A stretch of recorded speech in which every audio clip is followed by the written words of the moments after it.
Good evening. I'm calling to order the October 22nd meeting of the Milton School Committee. If we could all rise for the Pledge of Allegiance.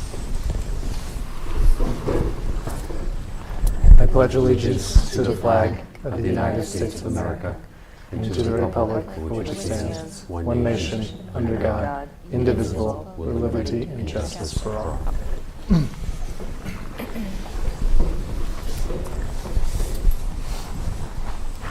To start, I would like to offer a moment of silence prior to the meeting for fallen Milton firefighter Danny Thomas, who passed away on October 12th after a courageous battle with occupational cancer. Firefighter Thomas was a 28-year veteran of the Milton Fire Department and a proud graduate of Milton High School class of 1995. Our thoughts and prayers are with Danny's family and friends at this time. So if we could have a moment of silence.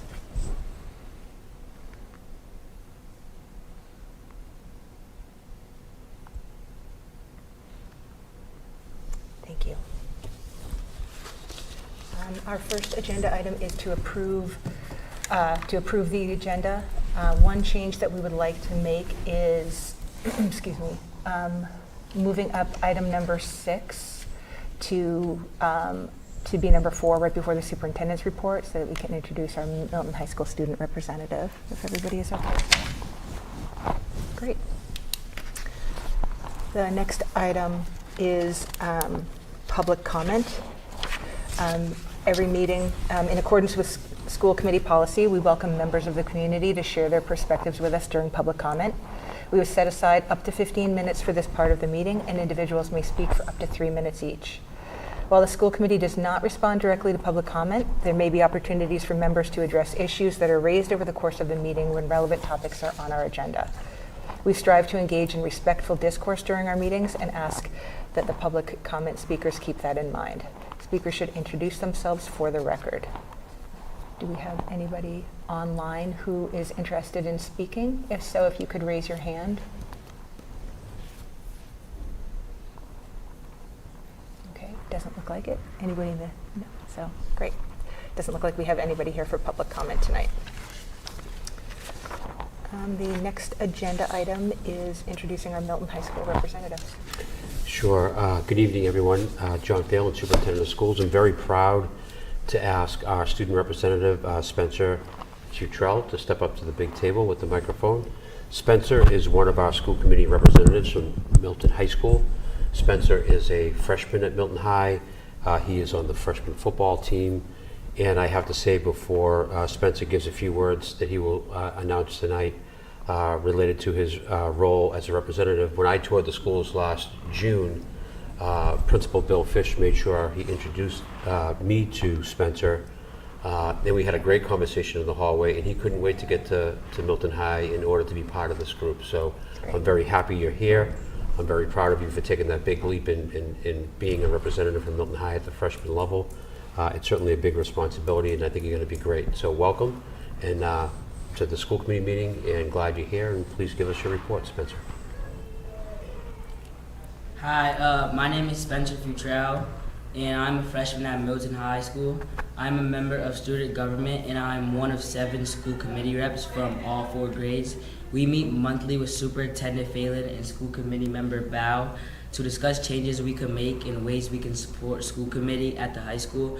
We plan to have at least 1 representative at each school committee meeting this year to give a quick and updated and any field any questions school committee may have. We look forward to working with all of you this year. Some of the current events at Milton High School include Freshman Olympics, fall sports, pep rally planning, fundraising, and student government. Recently held a homecoming dance for juniors and seniors a couple weeks ago. Other than that, we are working on future events and topics to discuss at school committee. Thank you for your time. Do you guys have any questions?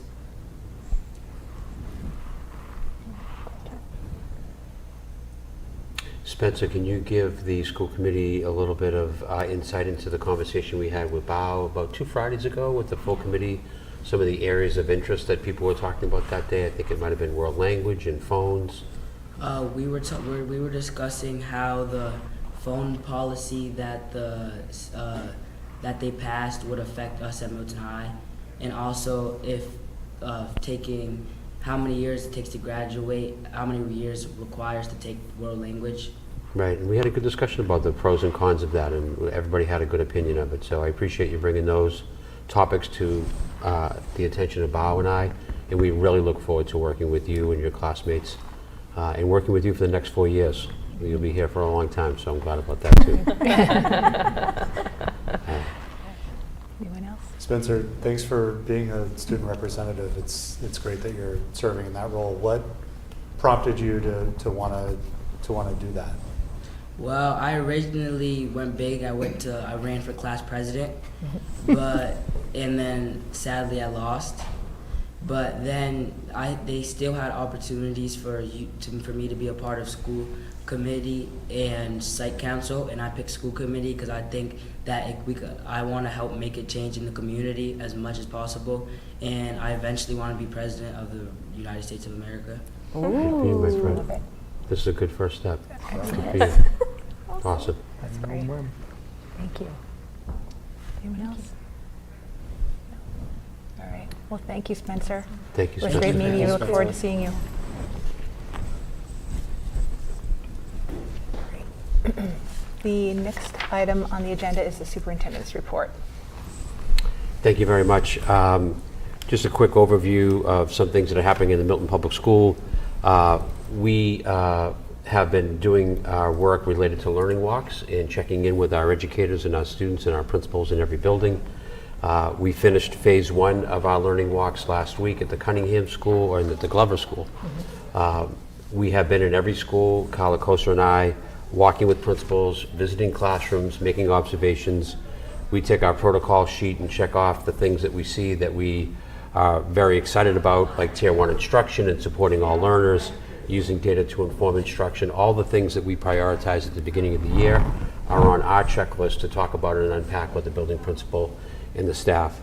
I know Carla joins me in saying that every single building that we have gone to and every single classroom we have gone to has been a great experience of really great Tier 1 teaching, which is something that we really feel is our top priority. And it's very, very exciting to see such good work happening in the classrooms. And also our students just amazingly engaged every day. And our principals and our administrators really creating a great environment, which is our 5th priority that we look for in each of the buildings in the classroom. So very thankful for the teachers who allow us in their rooms each week. Our second round will start off tomorrow morning at the high school, and we begin our next round of learning walks. Each round will have a bit more depth, and some of the learning walks in the future will include our Unit B members, so we can take a lens of maybe math or our early literacy program or special education. We want to make sure that we're looking at the district through all those lenses. And I should say that part of our learning walks, I have visited every single sub-separate classroom in the building, of each building and in the district, to ensure that our most vulnerable students are getting what they need in their classrooms as well. So this is all classrooms all the time, all educators, all students. Wanted to let you also know that the fall sports is up and going. We have a freshman football team that is 1-6, but we have a varsity football team that is 6-1. Every actually sport right now is deemed to be a playoff sport, so that's all sports in the fall season are going to the tournament so far, which is fantastic news. We had Swing for Sports last week. The Boosters did a nice job of having their golf tournament at Granite Links, and I went up and thanked the golfers prior to them going out on the course. I also want to let the community know that recently in our outreach to families and parents and staff, I've set up dates for our staff to have coffee hours at every single building. I'll be at each school in the morning over the next 3 or 4 weeks. That schedule went out to all staff via our staff email, and I'll also be hosting community coffee hours that will take place here at Central Office. The first one will be on November 14th from 9 to 10 a.m. The second one will be November 21st from 12 to 1. The third will be November 20th from 4 to 5. And the last will be on December 4th from 5 to 6. So we're choosing different times of the day to give people access around their work schedules. And I also will be going out to PTO meetings at every single building. I'm already booked at the Tucker and at Pierce, and we're awaiting the other 4 schools to find times for me to be out there as well. We tried to do as much outreach as we could in June, and we spent a lot of time doing some good work over the last few months, but now it's time to check in with our stakeholders at the school level and also at the community and the parent level. So we'll be doing that over the next few months as well. Lastly, just a couple of big events happening Friday, October 24th from 5:30 to 7:30. The Tucker Trunk or Treat will take place at the Pierce Middle School. Friday, October 24th from 5 to 6:30 is the Glover Playground Monster Bash and Lantern Walk. Sunday, October 26th is the MFE's Monster Dash. Really like to see great representation out there from our students and our staff to get out and run in costume. And lastly, on November 2nd, which is a Sunday, the Glover PTO Pumpkin Smash composting event will take place. So just a few things that are happening throughout the 6 schools in Milton, and we look forward to folks being out in those areas and at those events to enjoy the students and the families and the staff. So thank you very much. Will the coffees or the opportunities for the community to come and meet with you, will those dates be on the website? Those dates will be on the website. Stephanie O'Keefe will post them on Facebook, which I do not know how to do because I don't have Facebook, in other media locations as well. So we're trying to get the word out as best we can. Thank you. You're welcome. Go ahead, Mark. I just want to say, it wasn't part of your update, but y'all attended Select Board on Tuesday. Really appreciate y'all doing that and representing us well. And then also at the Select Board meeting, again, they talked about the fallen firefighter and that y'all are hosting the celebration of life at Milton High School, and just want to say thank you. That was great. You're I know welcome. they spoke highly of the school committee. I don't know if other members know, but that was, I think, not deserved of us, but certainly of you and the staff for taking. That's fantastic. So thank you so much for that. Thank you. Glad to do it.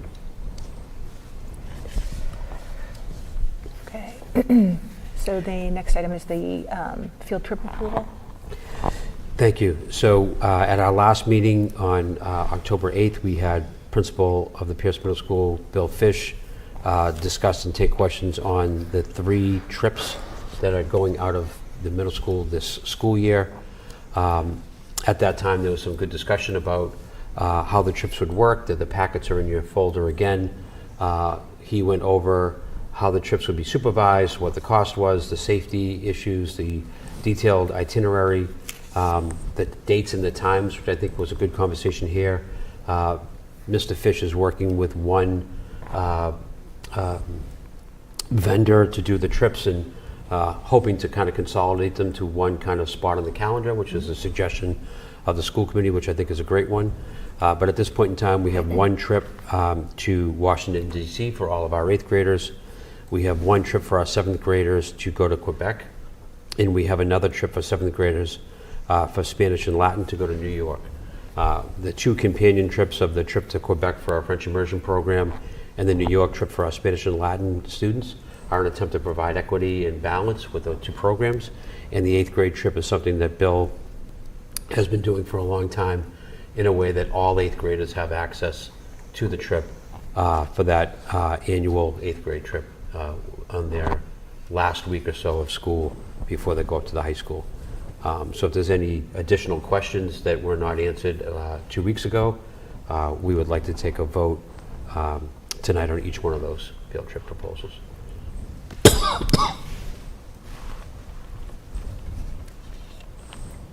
Were there any questions? No? Has anything changed in the documents in the folder from last time? They have not. Okay. I'll make a motion to approve. Do I have to list all the field trips? Oh, man. All right. Yes. Sorry. I shouldn't have started the motion.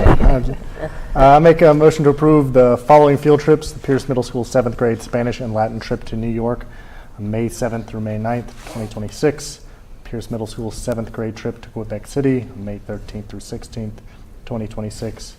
And the Pierce Middle School 8th grade trip to Washington, D.C., May 20th through 22nd, 2026. Give a second. Great. All in favor? Great. Perfect. Carries. Thanks, Mark. The next item on the agenda is our early literacy initiative. Kat DeRoche our early literacy K-8 ELA director, is with us tonight. Wanted to kind of provide some context for tonight's presentation from Kat. One is we should all applaud. She got married last Friday. Big round of applause. Very excited for her and her husband. This is a topic that has been discussed, I think, in the district for a few years. The work is happening and has been going on maybe for a good 6 months at least. And Kat is here to give us a timeline update per the request of the committee. The purpose of this presentation is to give you a timeline of the work that has happened to date, that will happen between now and February, when she will return to this table to talk about the outcome of the work that she's doing with her committee. At that meeting in February, she'll give you an update on what the product is and the vehicle that we'll be using in order to support the ELA curriculum as it relates to literacy.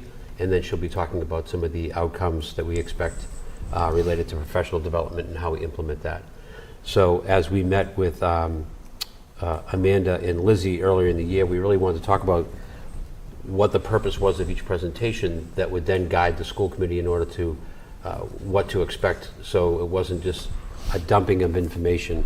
Or as much as we can talk about early literacy, we have a very targeted presentation that Kat has worked very hard on.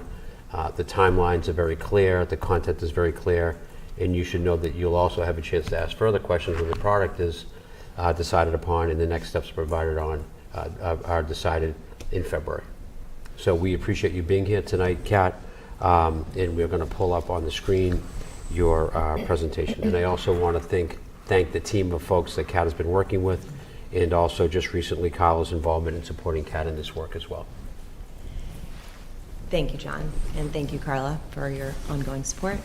And thank you to the school committee for having me back. I know I've come to you over the years, and your ongoing support has led us to action this year, which feels really good. And there was reason to be thoughtful, I'll say, over the last few years, but that sense of urgency hasn't left us, and so it's resulted in tonight's information share. So the first slide shows just an overview of the 6 major steps that we're taking in this curriculum review. We did take this process directly from DESE. They share guidance on how districts should examine curriculum, as well as how to adequately invest both time and funding into appropriate implementation. So if you're at all familiar with that process, this will look very familiar. And just before getting into it, whenever I refer to materials, it refers to the publisher materials that are identified as approved as high quality by DESE. So stages 1 through 4 is what has been happening up until this moment. And then, as Superintendent Phelan referred, I will be returning back in February at some point to go over more specifically what will happen in the preparation and implementation stages. So as you see, I'll review a little bit about the committee, but I thought about this a little bit in the 3 buckets of why, how, and what. So it's not just kind of getting a pile of materials and having teachers look at them and decide what they like. We really wanted to front load the why. Mm-hmm. So what are the practices, the evidence, and the pedagogy behind what we do? Why do we do it? What do we know about kids and their learning? And then look at the how. So how are we going to measure the materials based on the why? And then you get to the what. I joked with the committee a couple days ago during a meeting that we don't want to get distracted by the shiny pictures and sort of glossy material. We want to make sure what is selected is really the right thing for us and our students here in Milton. So the committee. The committee is made up of 15 staff members across the district representing all grades, schools, and disciplines. You'll see here listed, these staff members have been participating in meetings regularly since June of last year when this committee was formed. They're an outstanding and committed member of educators who are really committed to representing their colleagues well and making sure that we're going to put the best materials in front of students. So as I said, these 15 members represent a large swath of classroom teachers, special educators, reading specialists, as well as administrators. We're meeting roughly monthly, so we're trying to embed our meetings into already existing structures so that we're not pulling always from before or after school, trying to make sure that the time we spend is really well spent digging into the information we need to. Members also solicit input from colleagues in between our meetings and deepen their understanding of what we're talking about between those meetings as well. So you likely noticed that the director of DEIB, F.A. Shavers, and Daniel Wetmore, our director of student services, are consulting members. So they are in the loop on all of our communications and our information that we're reviewing to consult on our next steps. And we wanted to make sure of that so that we do have the big picture of programmatic and equity-driven initiatives in the district. We also have the Director of Science, K-8, Christy Chiapetta, and our Early Childhood Director, Bernadette Butler, on the committee actively to make sure that across content, our literacy development is embedded into all parts of a student's day, and to make sure that our earliest learners have a clear on-ramp for a strong start, and it works in tandem with our existing K-5 resources. The second phase will include our Director of Social Studies, Barbara Wright, so that we can also make sure our content is supporting the literacy practices that we know to work best.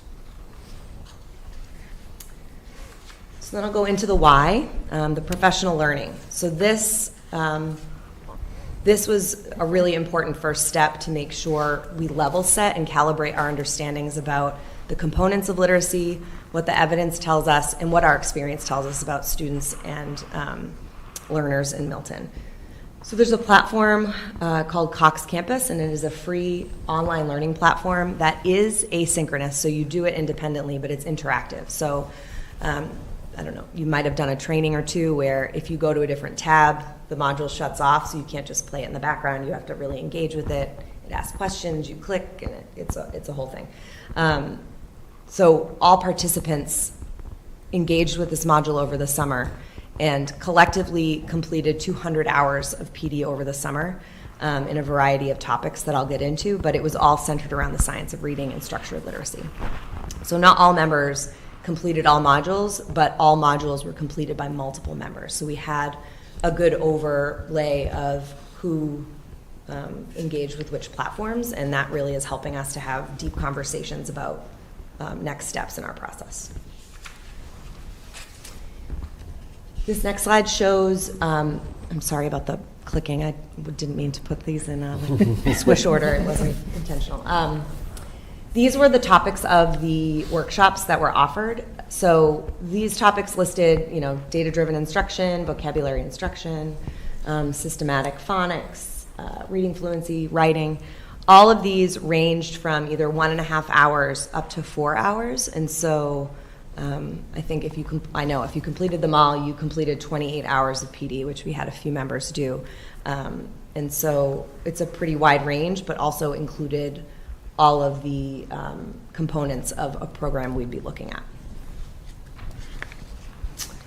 So following now between September and October, we've been really deeply in the work of how. So now that we know some of, and if not lots of, the why, how do we want to evaluate materials using that why? So the identification of priorities, we used our current and previous professional learning expertise and experiences in grade level students and standards to look at and surface our priorities of specific areas of improvement. So we had deep discussions and reflection to surface these priorities and make sure we're capturing the areas that we know we want to shore up, that we want to make more consistent for students. And the committee elevated a very consistent 3: standards, alignment, and rigor, equity and cultural responsiveness, and instructional design and usability. So those 3 priorities helped to develop and solidify the rubric that we've agreed to use when we do look at materials. This then led to us developing a rubric that we started with a DESI rubric, so they provide you with a rubric when you're doing this work. but we wanted to make sure we're reflecting the local lens of Milton, because every district is different and every student body has different needs. So, yeah. So the rubric itself on the next slide looks at things like, and this will look similar to the modules that we engaged with, things like writing, vocabulary, foundational skills, text and task complexity, assessment and feedback, varied instructional strategies. So these are all the things that we want to make sure we get right, or at least as close to right as we can, with a resource. And so just as we have been with the whole process, we're following the lead of the state in making adjustments to reflect our local context here in Milton. So then we move into the what, which is what we're starting to do now. We're just starting to look at the materials, and it's important to note that when we talk about high quality instructional materials, which is how DESE refers to these publishers, we're referring to it as a primary curricular resource. So what we know is that some of these programs can be very scripted. We do not want teachers to get something and read from a script and do exactly as it says. But what we do know, and what we know to be true, is that teachers are most effective when we have a consistent resource to have students experience each grade level similarly and use their expertise to make adjustments for the students in front of them and what they're showing them. And so this is clearly part of the process we're in now. So we're looking at the 6 publishers that have highly approved materials. Those are the 6 we're starting with. And then we're in the process currently right now of narrowing down those choices. We're using the parameters that we established as a committee that I talked about earlier to identify a subset of programs to deeply investigate. So we're not going to deeply investigate and go watch in real time these 6. We're hopefully narrowing it down to 4 or 3. And we're using Curate, which is Curriculum Ratings by Teachers, which is a local Massachusetts rating system, as well as Ed Reports, which is national, to identify the broad options and really look at the strengths and opportunities in each of them. Following that narrowing down, we will do a deeper dive by going to districts that use these curricula, interviewing teachers and administrators, observing classes and students to see what it looks like in real time. There's a network that I am a member of, the South Shore Literacy Leaders Network, and all the ones that are listed on DESE are implemented by people that I work with in this committee, and so there are relationships there that we can tap into and go and visit their schools, which is a great opportunity. Also, if you have other questions about Curate and Ed Reports, those are links, so you can click on them if anybody wants to do that in your free time. Okay. Then there are 2 other items just under this title. As I said, we're going to investigate each against our practices and rubric, as well as visiting and seeing it in real time. And then we'll recommend the highest rated resource by the committee, available with the understanding that nothing is perfect and we'll need to calibrate given our local context. So it's just what it says it is. We're not going to find the dream. If we did, we'd be billionaires, but we're going to do our very best. So the next steps for this, and looking ahead, in February, as we've said, I'll come back and follow up with you to present and share the results of this part with the support and approval of the superintendent, and then we will have more detailed next steps to present to you. How we're thinking about the supports needed and the professional development needed, and more concretely what that might look like. And of course, the budgetary impact cannot be overlooked. The initial materials will be purchased in the spring with funds that were already budgeted in our FY26 budget costs. An additional PD over the summer during the 26-27 school year will be outlined and planned between now and February for the district-wide FY27 budget. Generally, a small group of teachers will be checking in regularly with their colleagues on the pacing and needs and any adjustments that need to be made. And these are the steps that we anticipate. So we're going to follow it as closely as we can, but we'll make adjustments as we experience the reality of the selection and the adoption process.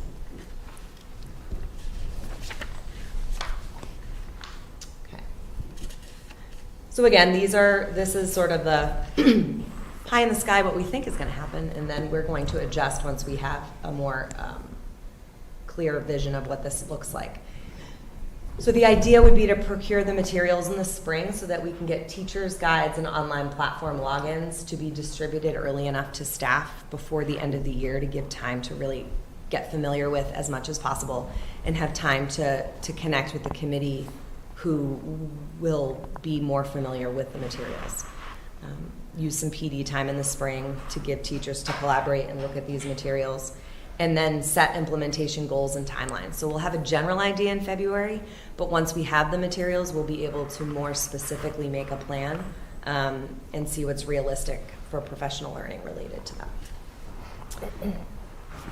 The curriculum committee will collaborate to identify what areas in the curriculum may need to be bolstered, or where we might need to tailor it depending on our specific context here in Milton. And then this is likely ambitious, but having a pacing or scope and sequence to take place before teachers leave for the summer. That part might be an evolution of a big picture, and then we refine it over the summer, but that would be the hope, so that we don't come back to that work needing to be done. So the FY27 budget will provide resources, and this is something that Central Office has communicated in collaboration with Katie Blake, to provide resources for the specific PD needed over the summer and throughout the school year. And again, we'll go into more detail in February as we have an actual publisher to work with.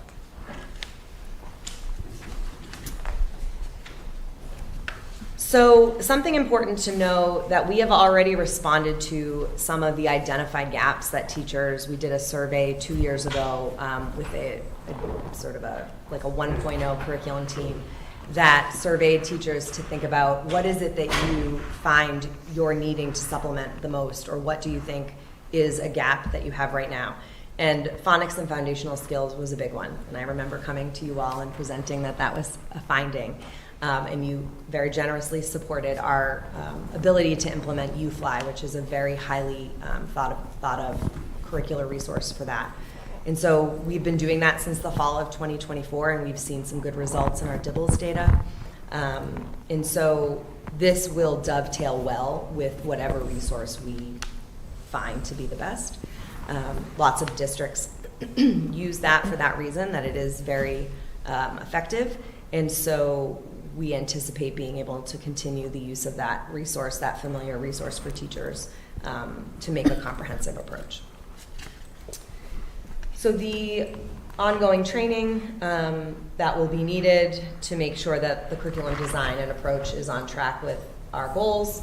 And then, of course, we'll monitor student engagement and assessments for impact, and then adjust where needed. And that's sort of a 3 to 5 year. That's more like, ongoing, what we do all the time type of thing. And that's it. So thank you, Kat, very, very much. Just a couple of clarifications before we take questions from the committee. This was an important subject to the community. I think a lot of communities over the last few years. So we're very thankful that the committee put forward the funding through last year's budget, moving into the FY26 budget in order for this work to take place. It provides us a huge jump start in getting this preparation work, planning work, with the DESE resources combined with the local view of our experts in the classrooms in Milton. And also very much thankful that Kat and her team are looking at the UFly phonics as part of this approach. No one publisher has all of the needed tools and platforms and techniques for any one subject. So whatever we buy for a platform or a publisher or a curriculum will always need to be supplemented. And I think the phonics approach that's been happening in Milton over the last few years has left the teachers and students in very good hands. So I want families to know that what's going on in ELA right now in early literacy is really working. And Colin and I saw that firsthand at a couple of the elementary schools with the U-Fly phonics lesson happening. That was just amazing. The ease at which all students in the room were available to access this in Tier 1 instruction, between the technology on the board and the use of the strategies that the teacher was putting in place were incredibly impressive for someone who's just a second-year teacher. The curriculum was that user-friendly to students and to staff. So thank you for looking at it this way to be complementary in the work that you're doing this year. And the way that we're looking at our budgeting cycle is based on our philosophy of what we need, which is based on the priorities that we have as a district now, which this is one. And so Katie has already established a professional development line in the budget that will be dedicated to not only text materials and supplies, but also PD for next year.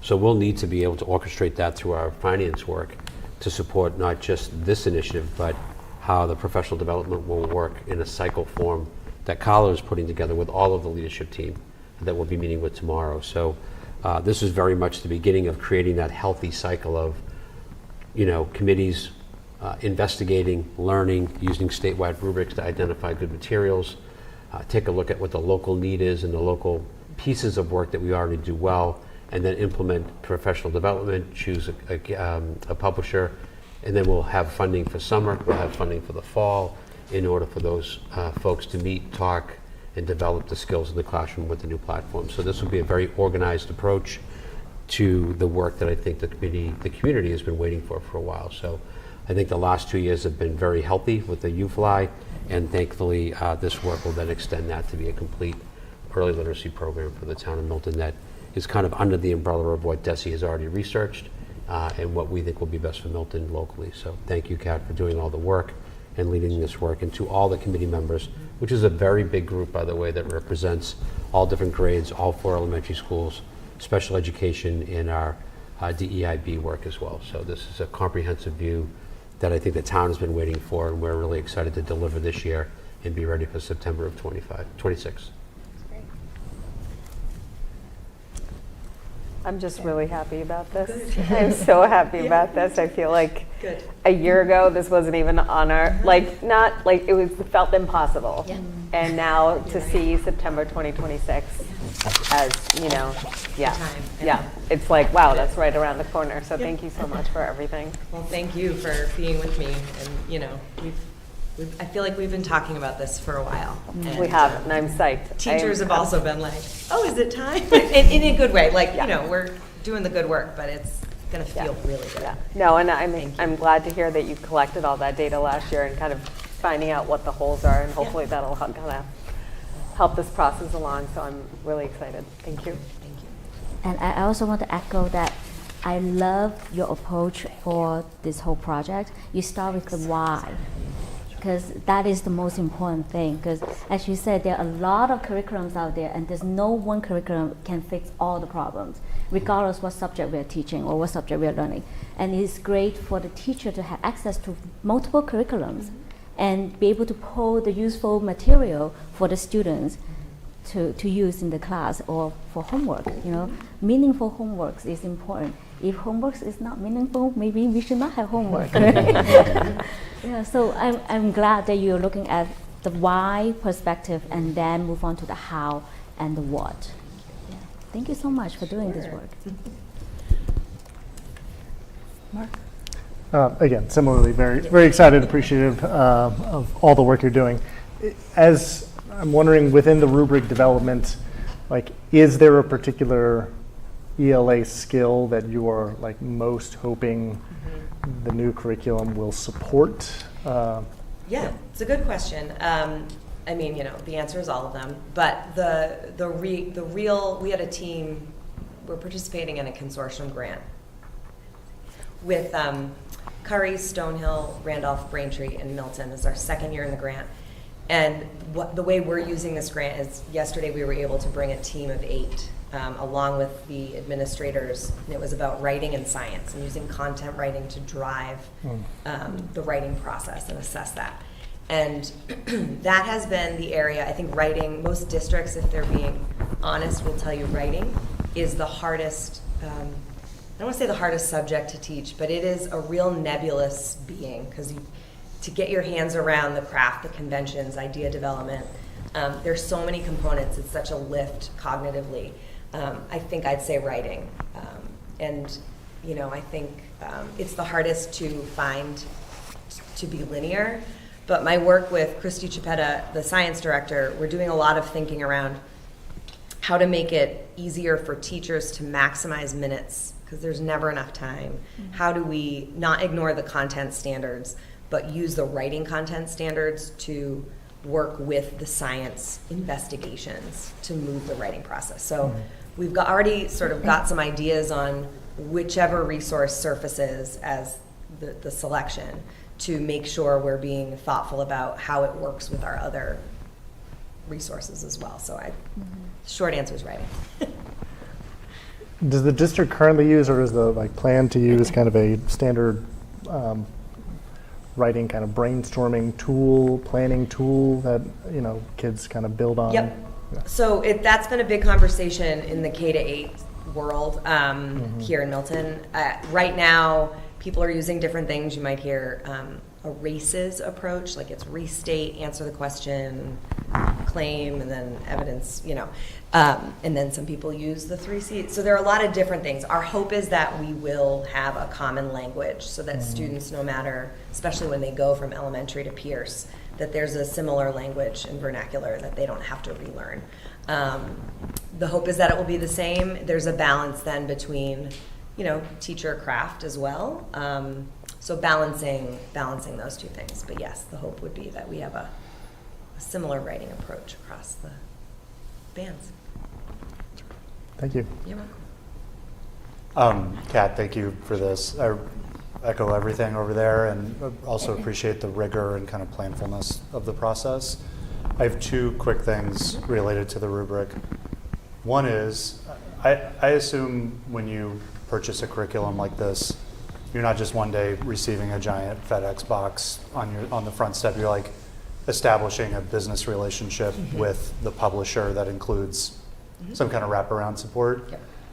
So I think I would just recommend that you include some kind of assessment of the quality of that relationship, in, whether it's in the rubric or something else, as you're assessing that, because even if you buy the best curriculum but you have a frustrating business partnership with that publisher, that could just leave a bad taste in your mouth for sure, and everyone else. Yes. It will be part of my interview questions for the districts when we get to visit, to just ask about their experience with customer service, because it can really thwart your attempts to have a strong implementation. Yeah. So it's a good point to raise. Great. And then on the rubric, you mentioned that you all will develop a rubric with looking at these three areas and other things, and that you will somehow account for the unique flavor of Milton. Can you just say another couple sentences about that, like what that might look like, or where you might be differentiating the rubric? Yeah, so the rubric itself won't reflect those differences. The differences come from the conversation as a committee that we have. So it's this balance of qualitative and quantitative data collection around this process. The rubric obviously provides that quantitative, you know, we do need the numerical ratings, because, you know, we're kind of, educators are very good at finding the good in everything, but we do need a delineation of, well, is it really good or is it just okay? The qualitative part of it comes from, so if you have taught kindergarten for 5 or 15 years, you've taught to the standards that are on the rubric, but in reality, as it plays out, as you've been in this space, what are the nuances that aren't in the rubric, and how does that influence our ability to use those ratings? So it will be less so quantitative and more qualitative as we discuss, because as Desi has noted, those 6 curricula are high quality, but it doesn't mean that they're going to be high quality or easily implemented here. So the different demands of our schedule. So we have, you know, languages that are earlier on. So how does that go with our timeline? Like some publishers recommend 90 to 120 minutes a day in a 5th grade or 4th grade classroom when they have, you know, future problem solving language and, all these different things. So we need to consider the local parameters that are specific to Milton. So I think that's more so what it would be. And looking at data, like what are the students, where is it that we need to focus in and what parts of the rubric would speak to that? And sort of looking at that. And I would then do that with central office and say, I'm looking at like accessibility to all learners. Do we see any differences in our performance in subgroup data? Things like that. Is that Yeah, answer? no, Okay. that's really helpful. Okay. Can I ask one more thing? Just as part of that, what role in the, I suppose, in the more qualitative evaluation will the French immersion, the fact that we have a language immersion program in the district play in how you evaluate it? Yeah, so in grades 1 and 2, it doesn't because this is an English language arts, and we know that French language arts is complete immersion in 1 and 2. It won't play a big role in 3, 4, and 5 as once students get to 3, 4, and 5, we use the UFly in grade 3 only in the French immersion portion because we know that the foundational skills are really what is different. It could be different about our students as they enter in. It takes a few months for those early literacy foundational skills to transfer from the language of French to English in a formal academic setting. Beyond that, they've been experiencing the standards of reading and writing in a different language, and we allow time for that, but it wouldn't necessarily impact the materials we're using. It'll still be grade level standards based. We just allow for a longer on-ramp for those skills to be demonstrated in grade 3. You anticipate keeping UFly as like the bridge for there? Okay. Thank you. Based on right now, on October totally. 22nd. I'm so sorry I was late from a work event, and I look forward to watching the presentation, and thank you.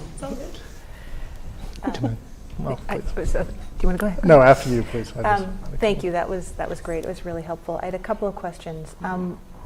Within the rubric, and this might apply to all curriculum, but do you look at the ability for the curriculum to be modified? Yes. And where would that fall within the rubric? In the rubric, yeah. It would fall within the accessibility portion. So we have, I think it's 2, maybe 3 items on the rubric that address our ability to make whatever materials they are accessible to all students. Now that would be students who are English language learners, students who are on an IEP, students who may have already demonstrated mastery of a content or standard at a grade level. What does that look like? And so that is a large consideration in our in the second, I think it's the second, or it might even be the first, the rigor and the standards-based nature. Like how do we provide scaffolds and when do we remove those scaffolds and how does that work? So yes. Great. I was also very happy to hear you say about the writing. I think that's one of the things that I see a lot of, that it's in other districts. It's just when you're talking about the writing, there's never really necessarily a program that's mentioned or a consistency around how it's taught. And I think to your point earlier, there is like a higher order level of thinking that it requires. So it's a lot of information synthesis, and then then sharing what you know. Yep. And that goes across all subjects. So I think that's really helpful. So thank you for that. Of course. I had one other thought and question, and I know when you talked about who you reach, like getting input from people locally and talking about that piece of it. There's a lot you read about with states like Mississippi where they have really incredible, they've seen a lot of growth with their reading scores. Is there the opportunity, or do you reach out or see what some of the programs that the curriculum that they're using in those areas where they've seen such success, or do we kind of keep it more local? Yeah, it's a good question. We are seeing a lot. I was having this conversation last week with some colleagues in Canton. You see a lot of growth in a lot of those states. There was a lot of growth to be had, right? So, it's just sort of what it was. And you see the Massachusetts legislation that has come down about, the dyslexia screener as well as science of reading. That came later because it was, I don't want to say less urgent, because every child's experience is urgent. But on the aggregate, we weren't in Massachusetts doing as poorly, so it wasn't as necessary to make it a law. Whereas these other states, it became a mandatory law. So you saw entire states like Tennessee, Mississippi adopting one curriculum, which is interesting. And so we're sort of catching, it sounds funny to say, we're catching up in terms of the trend for this. So it's a little different here. It's also a very different culture in Massachusetts as it is in some other southern states when it comes to teachers' craft of teaching and choice-based things like that. So we are talking locally about what the trends are and who's finding success with which programs and why. And I would say on the whole, there isn't one that's like, everybody is happy with. And there isn't one that everybody says is terrible. So what that tells me is that, like most things, it matters less about when you have a group of high quality things, it matters less about what it is, it's what we're gonna do with it. So that is, to Bao's point, like why we start with the why. And I know I'm getting off topic, but that's something we're talking a lot about. Because you're right, in states like Mississippi, they've seen, much to their credit, some incredible growth in their early literacy. That's great. All right. Thank you. Yeah, sure. Did you have another? Yeah, just a couple things. I think to that last point, I agree. I mean, I think there are multiple high quality things. I think my experience too, it's also not just what you do with it, but the buy-in around the implementation, that like people actually are going to take the material out, not just use the thing they've used for the last 10 years because they're familiar with it and feel comfortable with it, but the sports feel comfortable with the new thing. So appreciate the thoughtfulness with the rollout and all that. It's great work. Two last questions I had was, this is, again, we're looking at a K through 5 curriculum implementation. This is not middle school focused. Is there, I mean, I know some of these curriculums obviously roll up through grades 7 or 8. Is there a thought of, is that a consideration at all within the curriculum selection, that this is something that, could be in the future purchased for middle school, or that's not a consideration within kind of the rubric or evaluation? So that is not a consideration in this case. I would say I would be very hesitant to do that. I think in my experience, and I'm not at all suggesting we do this, but there are more similarities in grades 4 and 5 to 6 through 8 than there are sometimes in K to 1 to 4 and 5. So, in some ways this is based on our structure of our schools and in sort of the physical structure of how we operate. But in thinking pedagogically, I haven't seen a resource that would make sense for that. We are doing some analysis this year with the middle school teams in our departments to look at the efficacy and the again, it's been 5 years now since we implemented Amplify, so we're doing what we do best is look at data and look at impact and student behavior and engagement, and it's just on a different scale because it's not the same,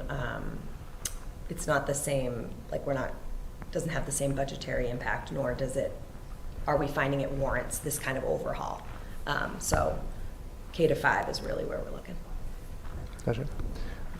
Last question I had was on just time within the school day. A lot of these curriculums are very clear about the minutes requirements and things. And is that, from your assessment thus far, something that will be a barrier to certain adoptions because we just either don't have the time or we have kind of restrictions? No, it won't be a teaching barrier. I mean, we always could use more time, but I don't see that as a barrier. No, there's like one outline curriculum that says like teach for 3 hours, and it's just nobody does that, so that would be a lot.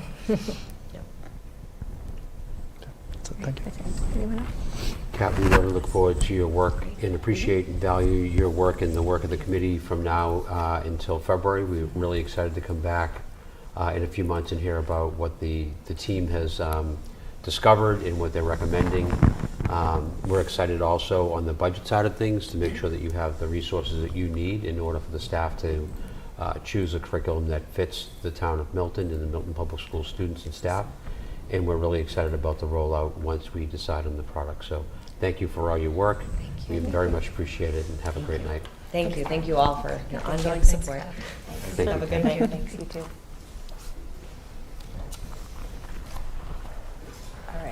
Next up is the chair's report. So the first item, the first and only real update that I have is I shared with all of you that we did receive a response from the commissioner regarding our waiver request to extend Superintendent Phelan's term for the 26-27 school year, and that was denied.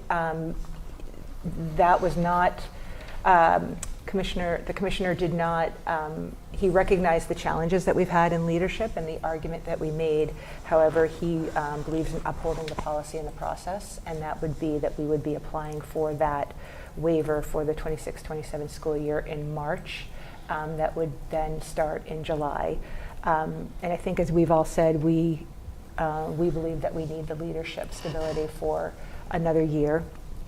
And so the other alternative path we have is to explore alternative pathways with John to see if we can come to an agreement outside of the waiver process for an additional year. So our next steps are working with Joe Emerson and with John over the next couple of weeks to see if we can come to an agreement. We would then hold, we have our next school committee meeting on November 5th.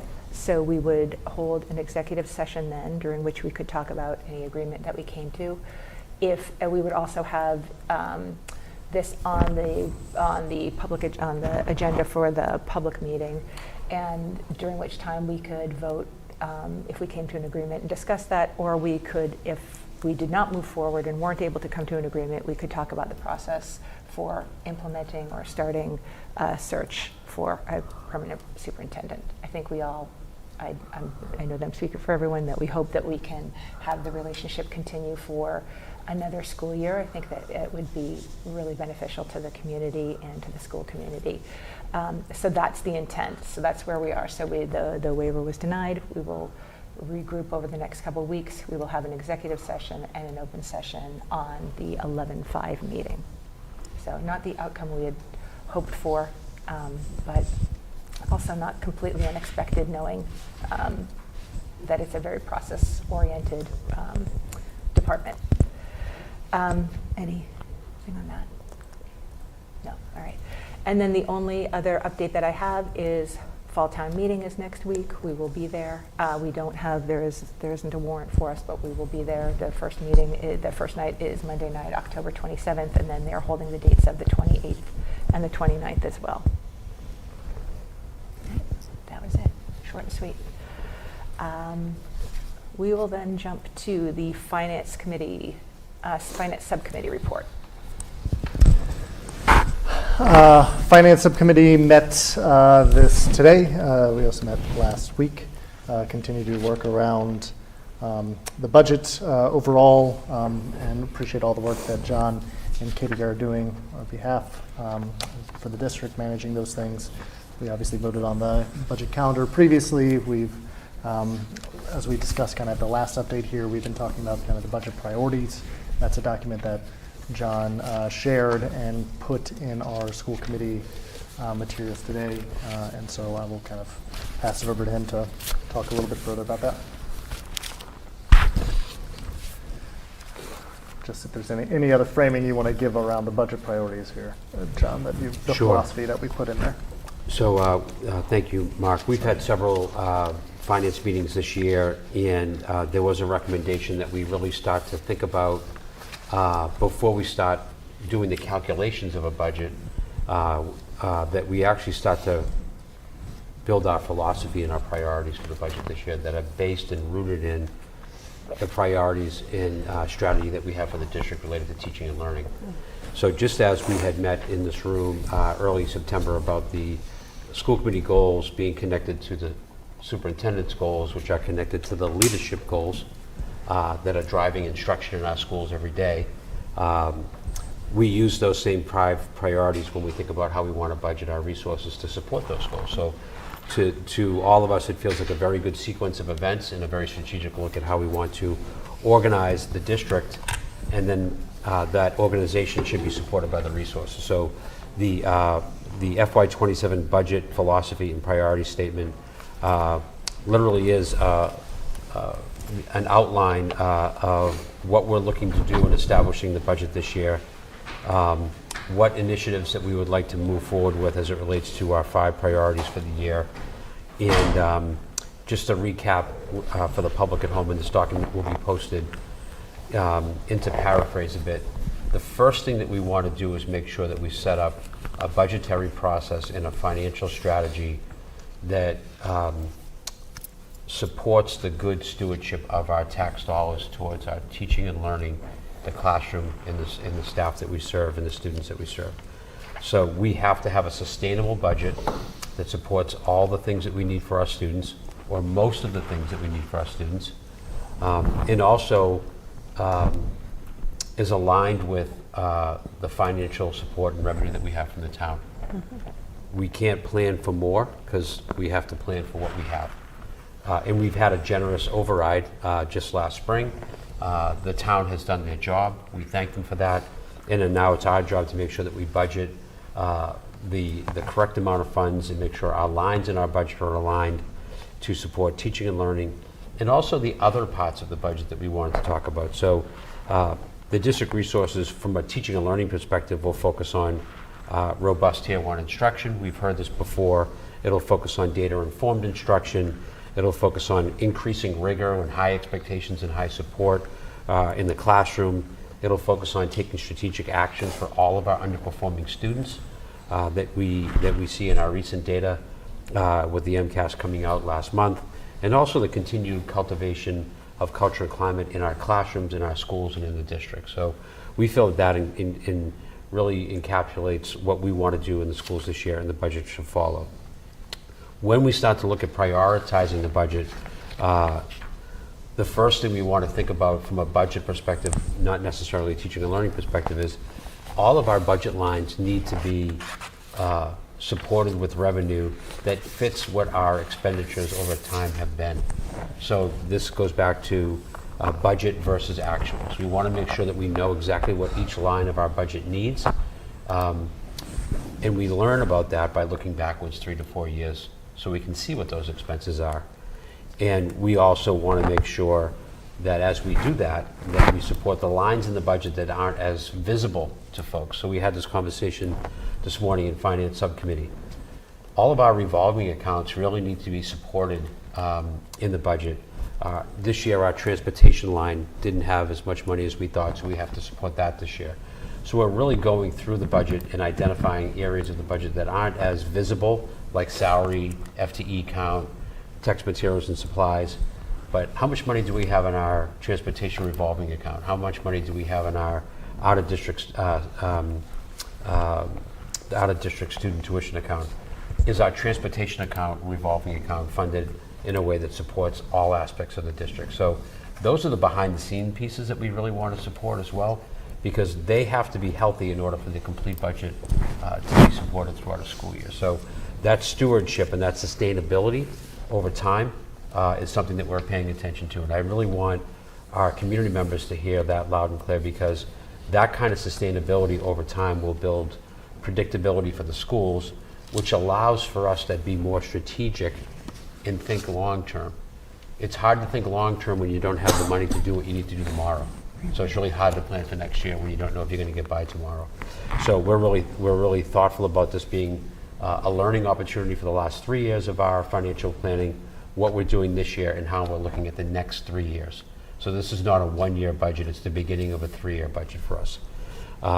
The other priorities that we have in our philosophy and our priority list is just matching our goals. We want strong Tier 1 instruction. We want to make sure that teachers have what they need, like an early literacy curriculum that actually has the ability for teachers to access materials for students to be able to be challenged across accessibility levels that they see in their classrooms. We also want to actively talk about how we can fund learning gaps that we see in our schools, especially to some of the students who have historically not made benchmark. That's not acceptable in the town of Milton. Every student should be at benchmark. We have to make sure that we take care of that work, and we have to be strategic and thoughtful about how we do different things for different students in order to scaffold them to where they need to be at grade level. And that's something that we'll be targeting our budget towards as well. Learning gaps is something that we have been looking at in the data and are wanting to address this year and next year and over the next few years. And lastly, we want to make sure our budget includes things that make sure that families feel valued, welcomed in schools.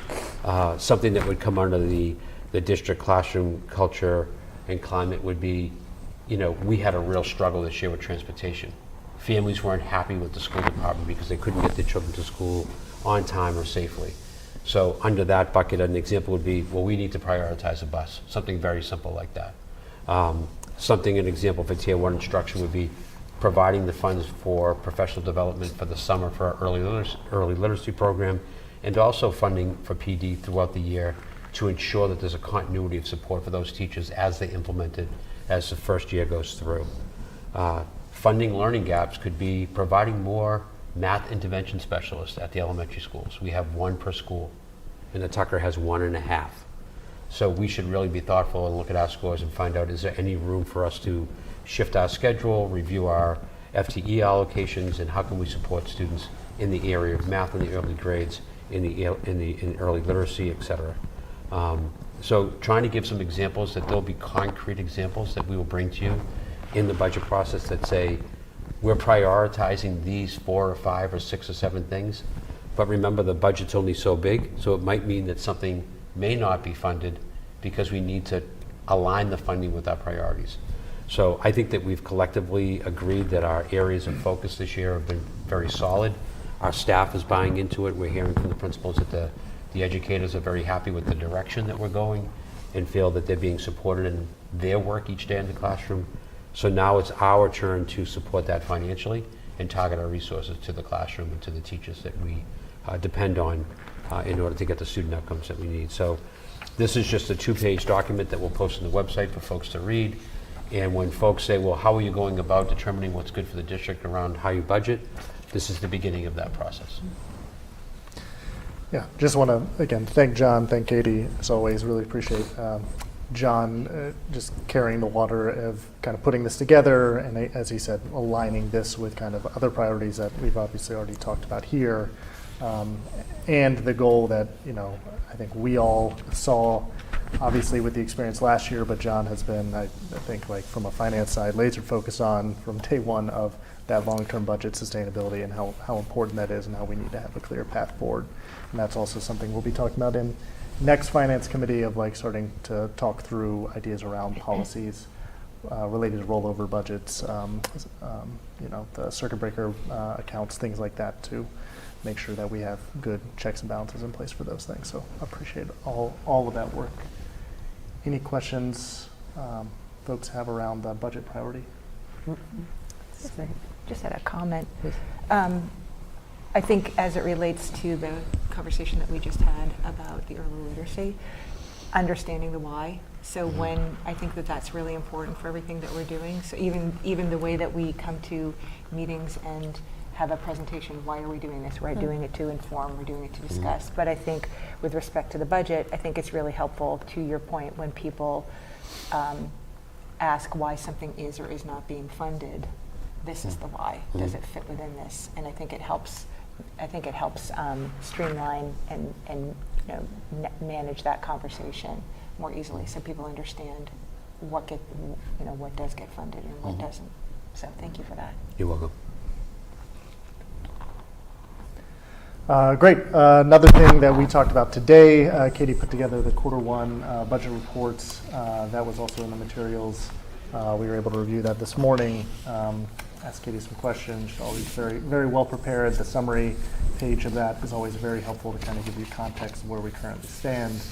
I think like from broad strokes perspective, feel good about where things stand, the work that Katie and the team is doing around kind of getting more information into the financial system with regard to encumbrances, so we can anticipate expenditures throughout the year better than we were last year, and kind of improve those financial systems. And then obviously that document also reflects some of the reallocation work that this committee has been made aware of previously around not backfilling certain roles in order to strengthen certain line items. And I think you can see really clearly within the Q1 report how helpful that work and the work that Katie and John did within that was to kind of strengthen certain line items where clearly we ended last year above the budget amount, and so the budget amount for this year, and so we are in a much better place now than we were back on July 1st, and certainly a much better place than we've been in the last few years. So again, really appreciate Bill's efforts on that. Anything else you want to share on the quarter one report?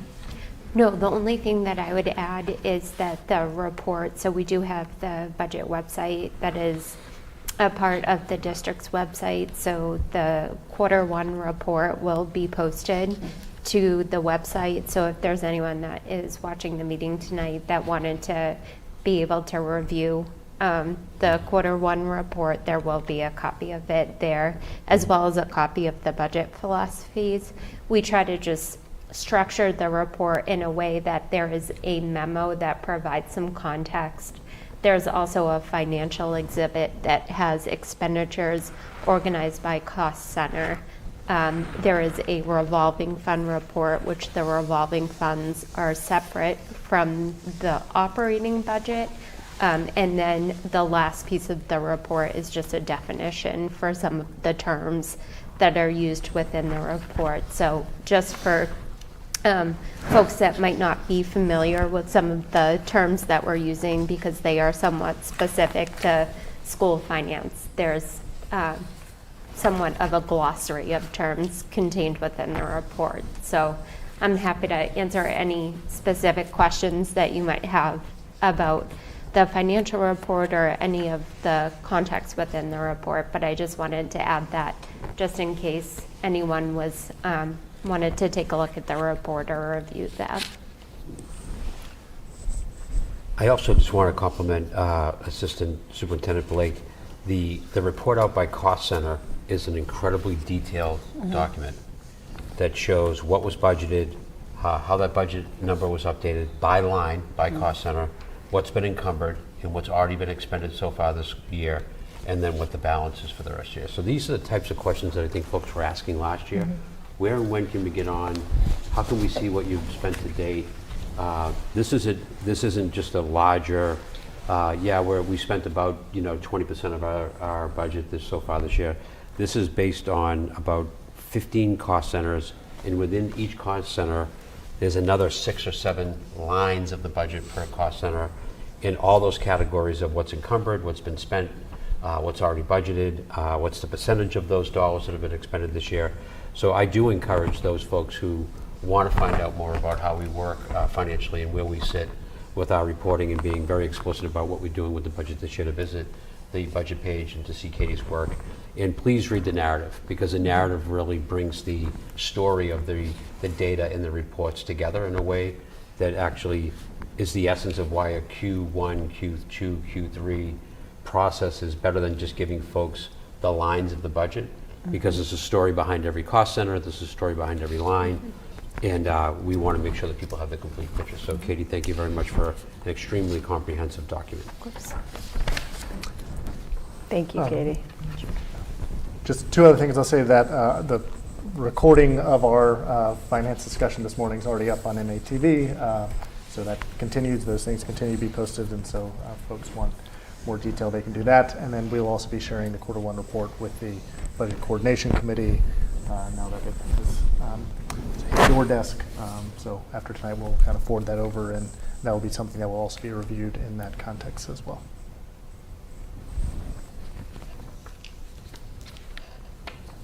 Any questions about quarter one?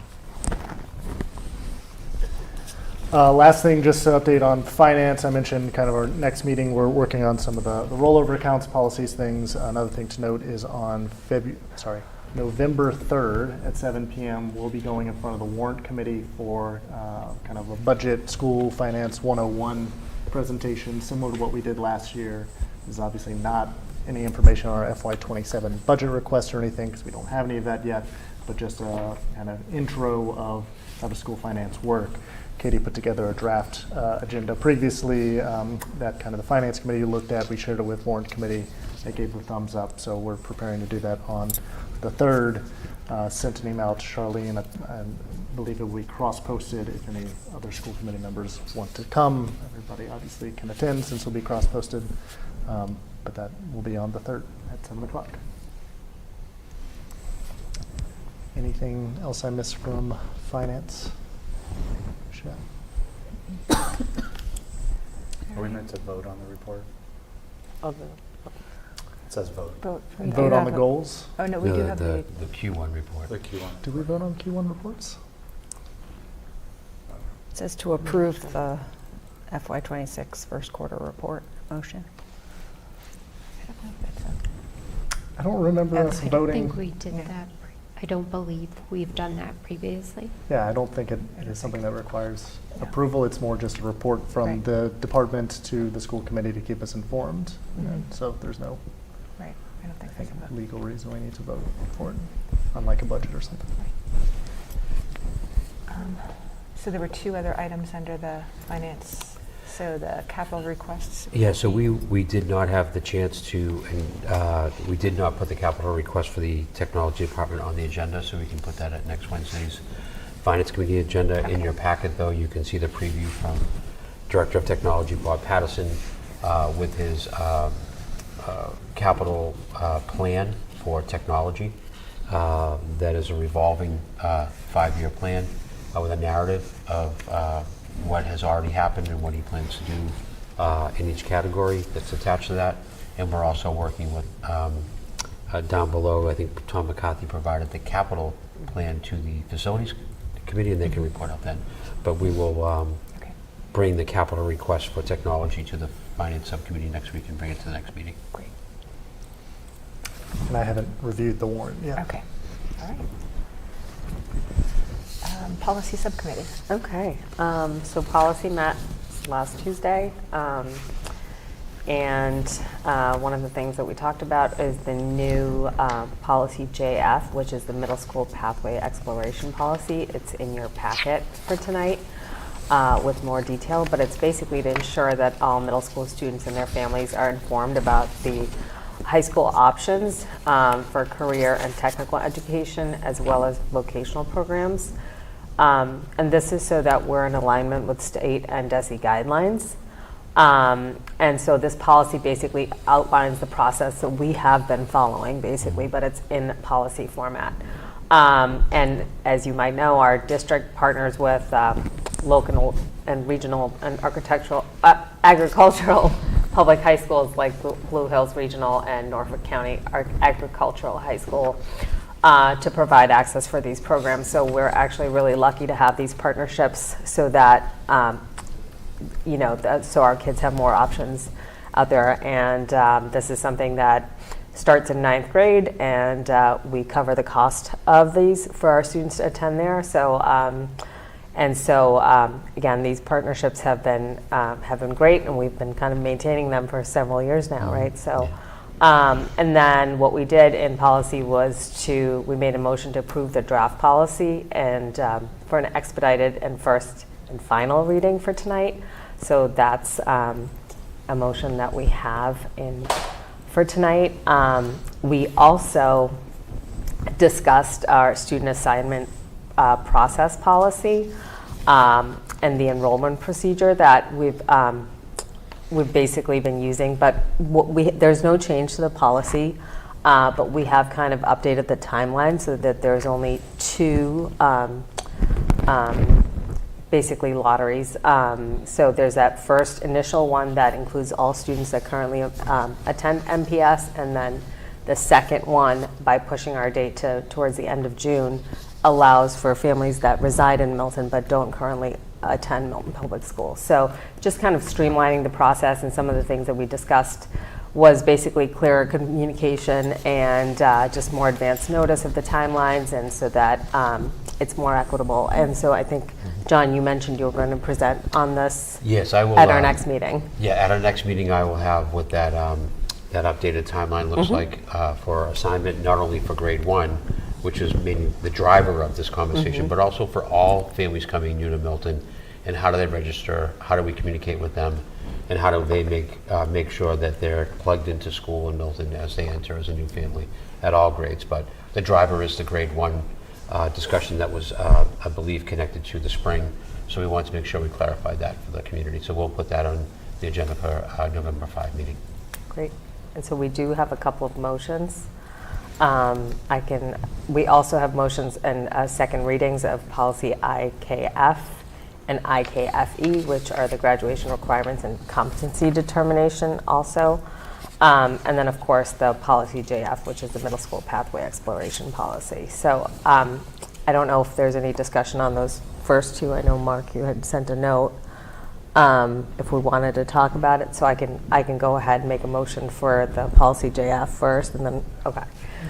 So using the expedited approval process, actually, is there any discussion on that policy before I make the motion? Okay. I think, just for context, I think you might have hit, but DESE came out with this in September and required it to be approved in November, so it's a very quick turnaround from not because the department did not get on top of things, but because DESE kind of forced their hand very quickly. Yeah, this is in response to the larger conversation about vocational and technical education across the state. And the state really wants to make sure that every school district has the ability to communicate with their families in order to show them a pathway to vocational school, so they're well informed in making those decisions about what high school they want to go to, if they want to go to vocational school. And also that for towns lucky enough to be part of a vocational partnership like we are with Blue Hills Regional in Norfolk Aggie, that there's a policy in place to make sure that we're following that. Thankfully, the middle school has always been doing all the things that were asked, and we're just codifying that in the MASC policy format that was provided. So this is a new policy. MASC provided the document. We put in our process that was aligned with the DESE expectation, and that's why there's no red line version. This is the first policy of its kind in our policy manual.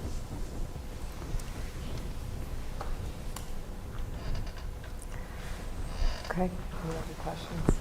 Okay, great. Then, using the expedited approval process, motion is made to approve policy JF, middle school pathway exploration policy. Do I have a second? Second. Thank you. All in favor? Unanimous. Thank you. Okay, so then I guess we can go back to just a discussion of the competency determination as well as graduation requirements, if we want to just briefly talk about it. Yeah, we had a really good conversation about this at our second meeting for this topic. There was a suggestion by Member Loring about, do we want to keep MCAS and keep the graduation requirements as they are in the competency determination policy? And the discussion, in the reminder that I want to give everybody the context, this is a section of the program of studies.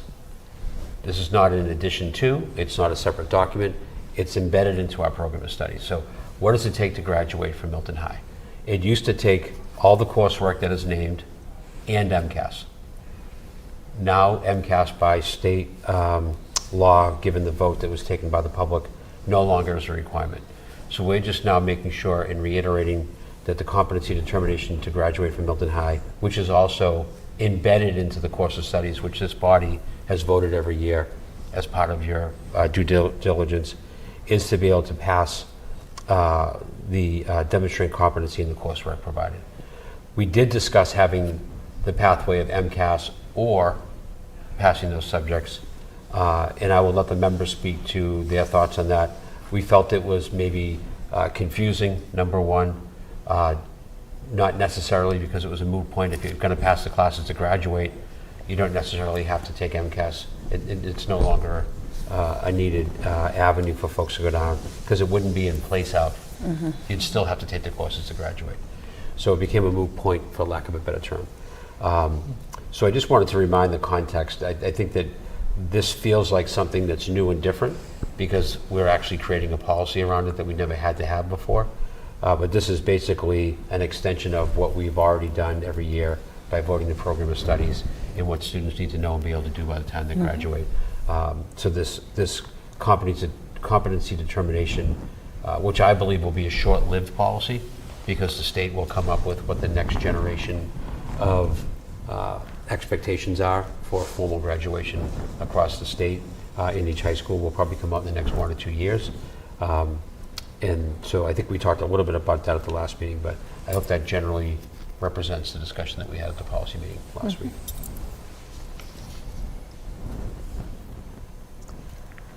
So if there are no other questions, I can go ahead and make a motion to approve the second reading of policy IKF graduation requirements. Do I have a second? Second. Great. All in favor? Unanimous. And then I will make a motion to approve the second reading for policy IKFE, competency determination. Do I have a second? Sorry, I thought we just voted competency determination. Oh, sorry. Graduation We requirements. just voted graduate. Oh, Sorry. sorry. Do you have a second?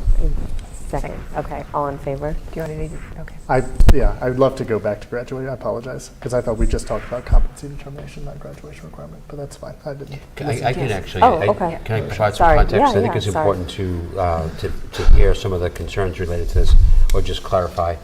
The graduation policy, when we were asked by MASC and the state to go through and hold or establish a brand new policy, which is called competency determination, which we just voted, when we read the literature to prepare for that work, it said, oh, and by the way, this should build on and be embedded or part of your graduation requirement policy.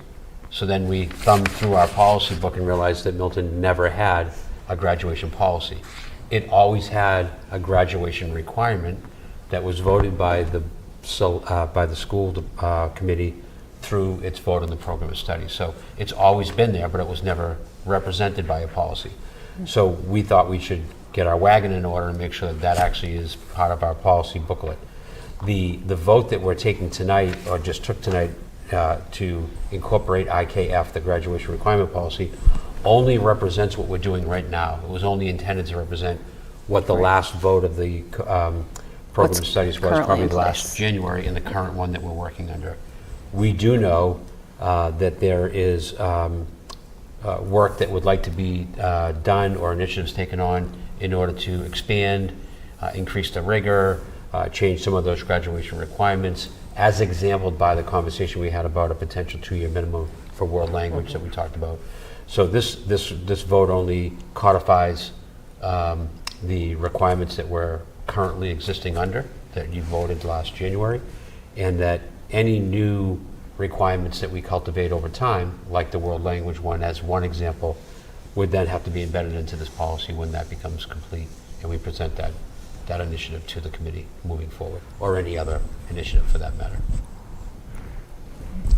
So can you clarify then, because my assumption was if we were crafting a policy, it would be a time to discuss changes to the policy, whatever that is. What is, from your perspective, the appropriate time to have this discussion? Is that in January within the course of study review when Karen comes and presents, and that at that point we would expect that y'all would have some type of presentation data on any proposed changes that the department would like to make or not make to graduation requirements at that date, but that this just, you want more time to do that? Is that what I'm hearing? So I think it might be I haven't been here for the program of studies presentations, but my experience in my work as a superintendent has been, by the time the principal brings it to the school committee, it's already been vetted by the leadership team that they surround themselves with in order to move some of the work they are doing in the department that they expected. It could be a course change, it could be adding something in one of the departments. It could be our early language around world language changes that would not be ready by this January, obviously, but that's what it would include. If in fact the school committee would like to have us explore things in preparation for that January, I think we should start talking about that now. Not necessarily like now, tonight, related to the policy, but in anticipation of the annual discussion and vote of the program of studies, if there's anything that the school committee would like us to explore, either to be discussed in part of the upcoming program of studies, or something to explore over time to be included eventually in the program of studies, I think that's an open conversation, Mark. I think that, for example, I think we had a dialogue last week about financial literacy and the potential for different languages. Those are all rich conversations to have, but those conversations would need to then morph into the request by the committee for the superintendent to direct the leadership team to learn about, review, reflect, find out about, and then make a proposal about whether they thought it was a good idea or not and what it would look like. So similar to how early literacy just worked, the funnel of the work would be, we need to change our early literacy curriculum. We're hearing a lot of feedback that it's not accessible to all learners. How do we want to go about it?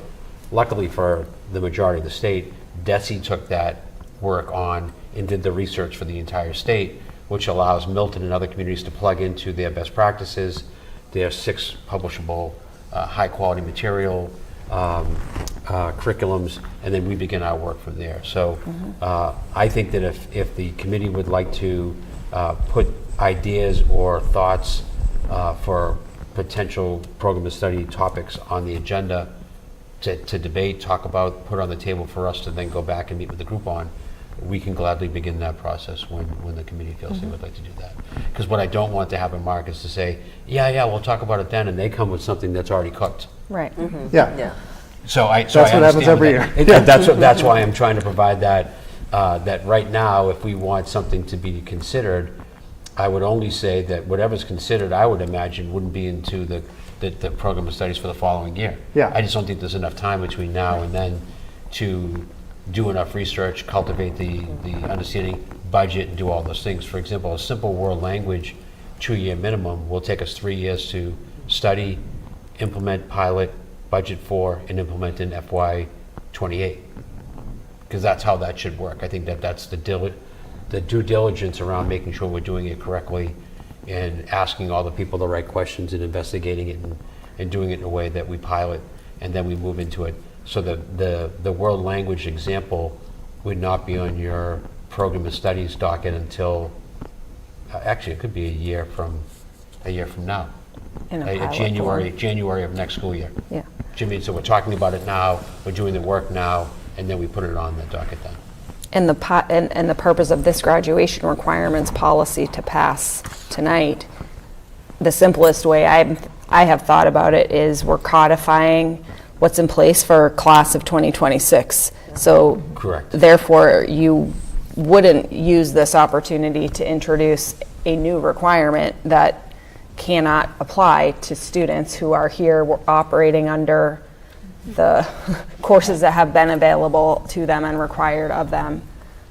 And it should evolve, over these near-term conversations that we're planning to have. So I agree, it would be great to kind of have this ball start rolling. Yeah.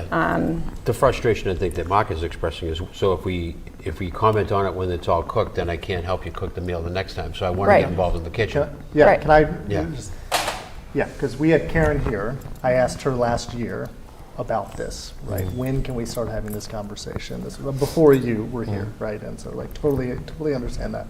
But the conversation was I would like to have this conversation. I was told last year we couldn't. Course study is kind of closed. What was put in front of us, it's closed. Some of the points you're making, right? Not trying to say Karen did anything wrong there, but we were having the conversation too late. So I said, when should we start having this conversation? The statement was we should start having it now, really, at the end of the year.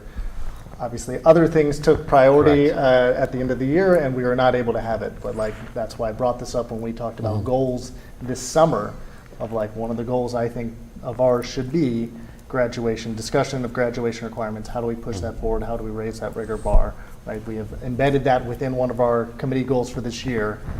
I don't think us passing this kind of policy that just stamps what we've been doing for 5 years, it accomplishes that goal. Again, I'm one member, but I'm saying from my perspective, that is a procedural thing of we need to have this policy, and that's fine. We need to do that, but I don't think that pushes the work forward or the learning opportunities forward for kids by us just kind of saying, this is what we've done for 5 years, this is it. And maybe, again, committee members as a whole and the department as a whole will disagree with any opinions I have on the graduation requirement changes. But I would like to have the conversation, and I thought we were having that conversation a bit, last meeting when we had the first reading, and I was sharing some of these things. So I thought this reading was kind of a continuation of this. We don't technically need the other competency determination until the end of the calendar year, so I was thinking we had a little bit more time where we could talk through these things. But if there's a separate process that we want to talk through, I'm open to that. I'm gun shy about the fact that I feel like multiple times and again, this predates you, John, to be very clear, but like have brought this up and it consistently comes up as like, it's too late, like this kind of is what it is.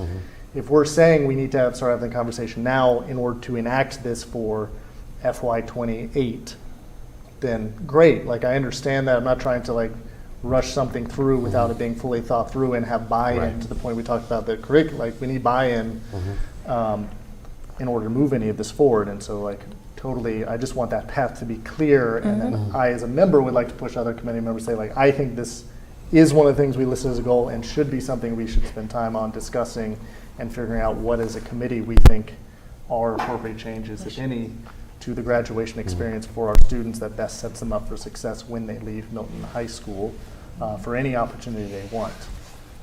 So I think that's just the lens of which I'm trying to come at this a bit. So I think that we can create a vehicle for that. So technically, if I could speak technically for a minute, and I don't mean to, that the school committee should direct the superintendent after you have a discussion either tonight or at any meeting forward coming, that this is important to the committee, that we would then have the committee vote to have a committee, to have the superintendent create a committee of folks that would do that, that would be inclusive of a school committee member.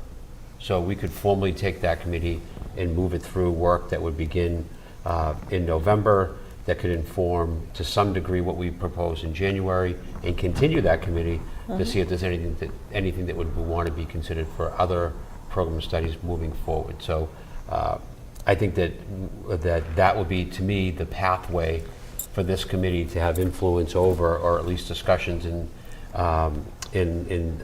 research and understandings about how they can influence and have discussions about program studies. So I offer that genuinely, that I think that if we want to do that, we should actually commit to that. And I think that if we talk as a committee, and that I think some people might have, we could just have a subcommittee, or we could have our committee at the superintendent lens with one school committee member on it. We could do it formally, or we could do it informally. We could just start meeting about it, get the people around the table, invite the school committee to be part of the conversations, get ideas that are floating at this table that may want to be embedded into those conversations.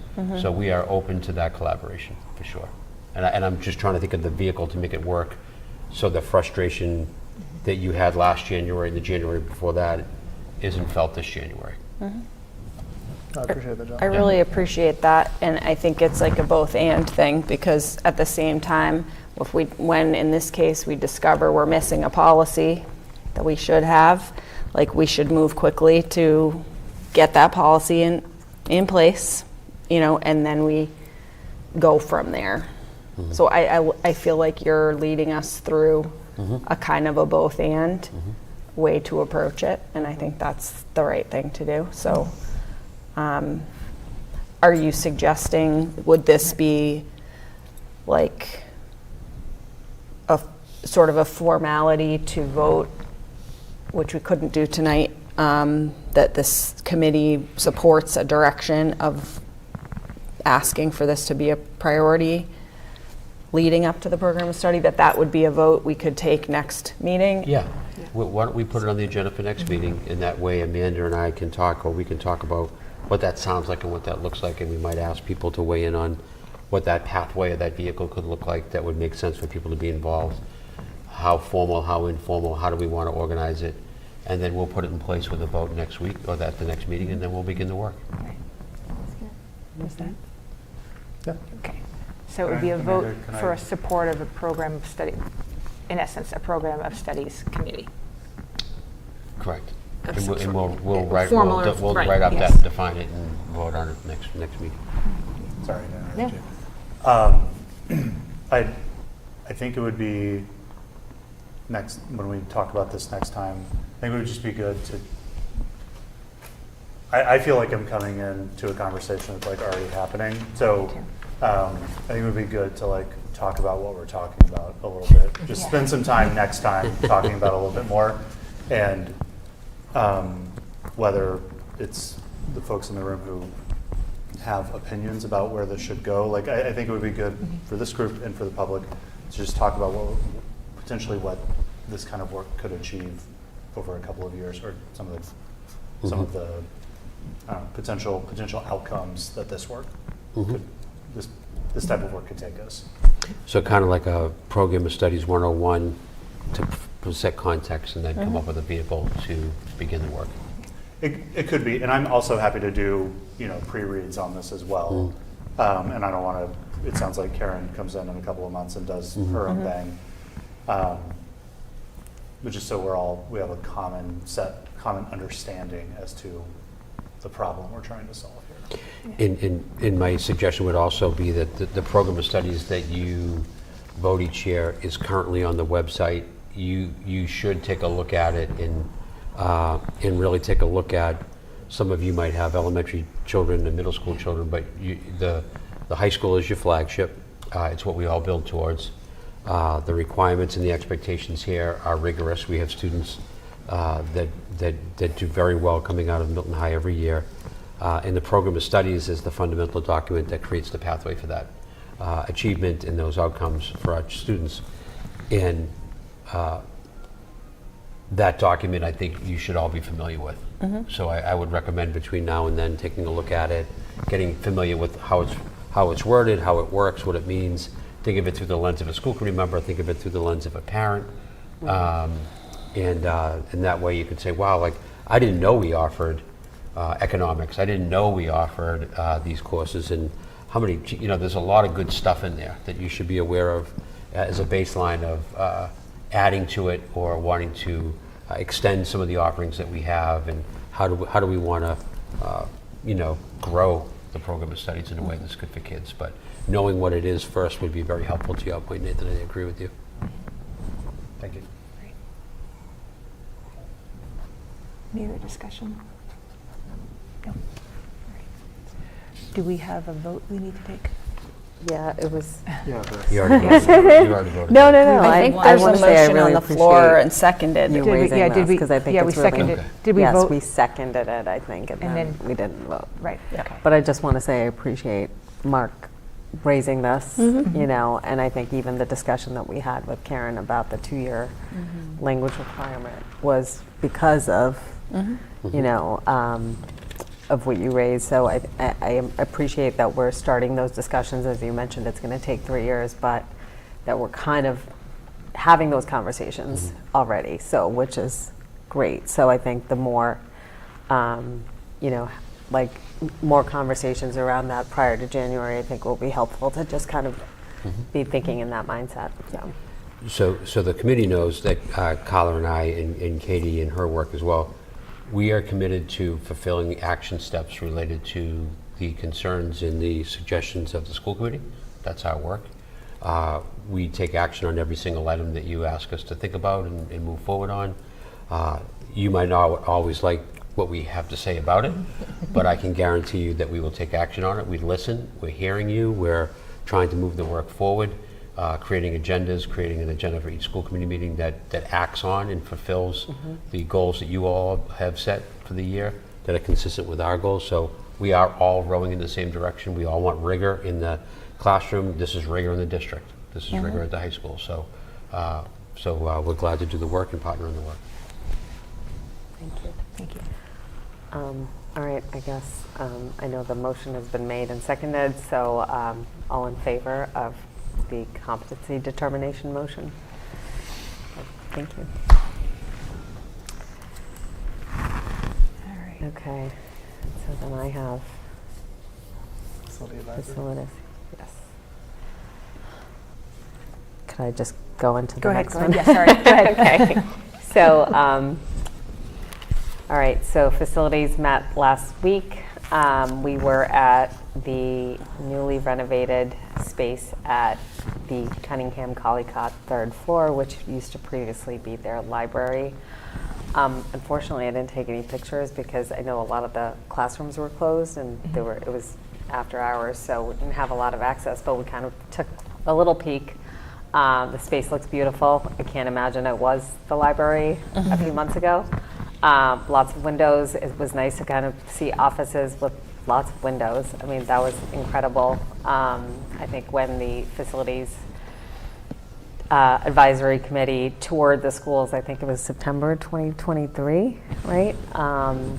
It was there was a lot of tiny closets that were converted to offices. So it was amazing to see lots of windows and light and some staff members working late because they have the space to. That was incredible too. So, and just really passionate about the work that they're doing. So I was really moved by that. I know the committee was very happy to see how much progress they were able to make. I think sometimes when you serve on committees and you don't see change happening, you're like, wait, I don't know if I really contributed. So they were just really excited to be there. And so it was beautiful. Tom said that the team that they worked with did a phenomenal job. The contractors, everybody stayed on schedule. They did everything to stay on schedule with very minimal interruptions and within budget. So that was awesome. We also went upstairs to the 4th floor of Cunningham Collycott, which is still, there's a lot of storage stuff there, but we were in a makeshift space for our meeting, and he said that the goal is to try to clean out that space over the next few months, especially over like December, February, and April break to like start some of the work.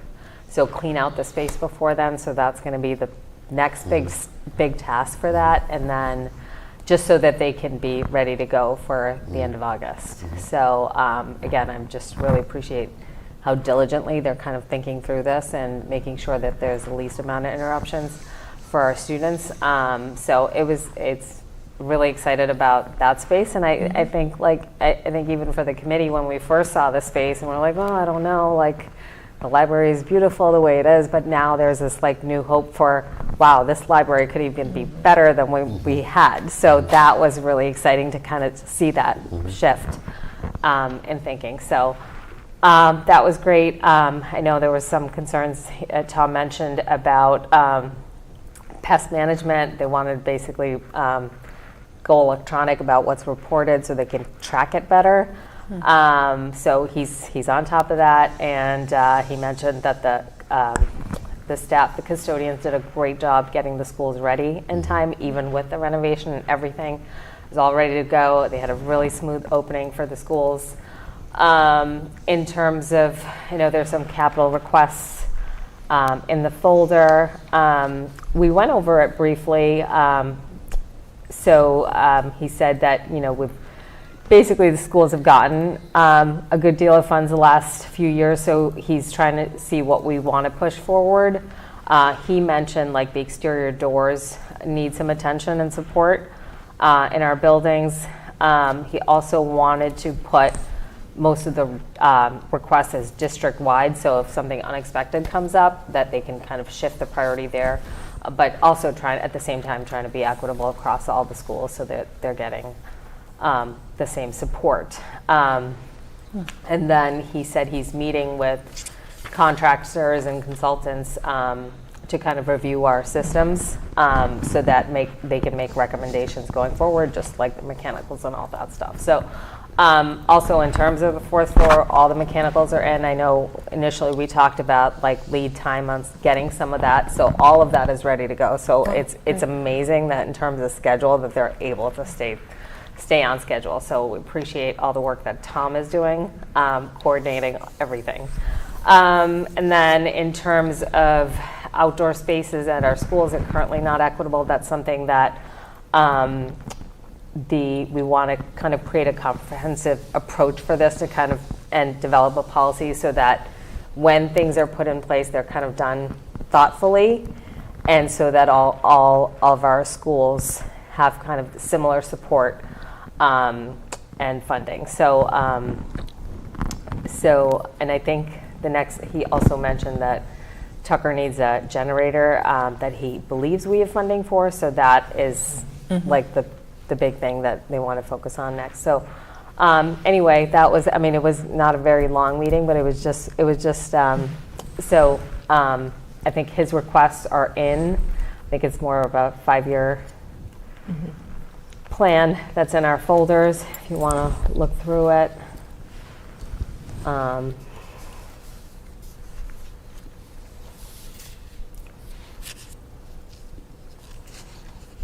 He has some broken out by schools just based on like things that need to get done sooner. But then, as you can see, there are also district-wide. It's very concerning to see FY31.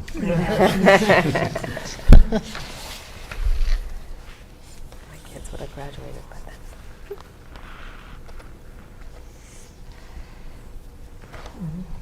So we're not voting on this yet. We're just getting the initial like feedback from the committee. Is that? So we didn't. I mean, I know there's a vote on here. Is that? No, I don't No, think. is there You don't not? have No, to vote it. no, No. no. Oh, it's a motion. Okay. Well, I think So, is it- eventually we vote Yeah. it so that you can take it to capital. Yes, Correct. that will be important. Okay. So but, then I don't think. and I we- mean, usually I think we've had the opportunity for Tom to come Yes, and that's why I was present like, it surprised. and take some questions if there are any from the committee. So maybe we could work to arrange that with him just at some point before we need to bring this to capital, which is not anytime too soon, I don't believe. Yeah. Yeah. So then we don't need to worry about the motion that's under facilities. Okay. So we'll start to look at November 5, and it will start to get busy, but this is timely, I think, because the town, I think, would like to see both Tom's facilities, capital, and Bob Patterson's technology one. So I can send these over to them in draft form, Okay. so they can see what's generally coming for both of those. I'll let Nick know that they are not voted, but this is the documents that we're going to review, and then when we review them, and if we want Tom to come on the 5th, or whatever date works for him and you all, we can do it whenever you choose. Just a couple things on this. I think my initial thought is the 3.1 is not going to get funded. There's just no chance. I think last year we got 1 million, not counting the Cunningham projects. The total capital expense last year was 5.8. So I just think that's going to be too high. As much as I love for the schools to get that funding, that's I think even higher than we've started at the last couple of years. Yeah. I think we tried to get 1.5 and didn't even get that last year. So that's one piece of feedback I have for the committee, just to figure out how to cut down. One thing that confused me was it lists in row 41 high school gym floor replacement, but then in line 48, I think it's main basketball court, sand and lime. And so I think that's the outdoor one, is it? well, it says the Copeland Field Field House House. and then the gym floor replacement at the high school, which is the field house. Yes. So I just didn't know if those things were. I can follow up with Tom on those. Thank you. I know Tom has mentioned previously those LED light conversions at the field. I Yeah. know that is a utility suck as well. And so from my perspective, I think that would be a great investment. I don't know if boosters help with things like that, but I think that would help both in the immediate term because those lights are not great, not very consistent. They have issues. And it would save us some dollars utility-wise. No, that's good feedback. Just for clarity, Mark, to your point, the high school gym floor replacement is the rubber floor, and the high school Gotcha. basketball court sand in Yeah, it's the line roof. is the actual wooden floor that they sand in line every Yeah, year. gotcha. I just would like to sort of state for the record, I really appreciate the conversation about the playgrounds, facilities across schools, and how to approach that in an equitable manner. As the Tucker representative on this committee, I mean, we currently have play structures that are sort of wrapped in caution tape so that kids cannot go on them, and that's really unfortunate. So I know the PTO is working really hard to sort of activate what they're able to be doing there, and I appreciate the opportunity to approach that as a district, as well as in collaboration with MFE and other sort of the master plan for open space and whatnot that we have with Parks and Rec and whatever else. So thank you to everybody who's pushing on that to work that forward. Can I give an update on that? I've met with the Tucker Playground Committee twice already, as recently as last week.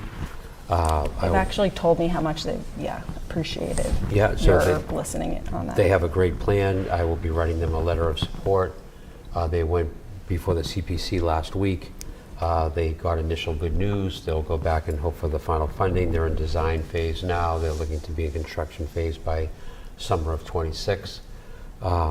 They'll be asking for a letter of recommendation, not only from myself, but from the committee. So when they go out to fundraise for money that they need beyond the CPC funds, that whoever they're asking knows that they're being supported by the school committee and by the school department. And I did recommend that the stage of the work after they begin the fundraising and get their design in order would be to go to the facilities committee and go through the facilities committee, to Anna's point, to make sure that we begin this process of vetting everything through the facilities committee that goes to the schools and supporting each project in an equitable way instead of having one-offs done. So Tucker will be the first one to go through that process in a very thoughtful way, and we're supporting them in any way we can. And thank you. They were a great group, so that's up and running, and I will be presenting those letters to you to sign at the next meeting. And if we would like that committee to come in front of the group at any point during the year, they'd love to come and advertise their work and begin their fundraising kick. So I'll let them know whenever they're ready for that. They're welcome to come to the school committee meeting and let us know where they are and how we can help. Thank you. You're welcome. If I can add, I think one of the other things that was noted, and it relates to that, is I think not only necessarily from an equity standpoint, but going to the facilities committee or going through a process so that they're sure that whomever they're hiring, however process they're going through, that it's consistent, that there's quality control, that there are questions that somebody who is very familiar with the playground or the land might know better. So if there's a drainage issue or something issue, that they're going through that process. So I think having him involved, remember we were talking about that, having that consistency not only from just so that process-wise, that they're helping vet potential GCs or whomever is working through those projects, and I think that would be important. I think also, I know when it comes to obviously with budgets, they're limited, right? So we want to make sure that the amount of money we have we're making sure that we use it so that whatever project has longevity, right? So it's we have systems in place so that they last longer. And so I think that's something that the facilities committee really wants to be involved in, and then it's great. There's a great group of experts in their fields on that committee, so we're very lucky, and that was very helpful too, to get the third and fourth floor, kind of where it is. So we're hoping to help with the outdoor learning spaces and playgrounds at all of our schools. And one more I want to recognize, Katie met with the group as well to talk about how they can navigate the financial pieces of that, the bidding pieces, the financial pieces. So I think it's really important for the facilities committee and the school department to act as consults for this. This is a group of parents who are working really hard to do something that they're wading into waters that are a little bit new for them. So any support we can give them to make it work, because it benefits the students at Tucker, but as well as the community and the neighborhood. So we'll continue to work with them in that way. Thank you.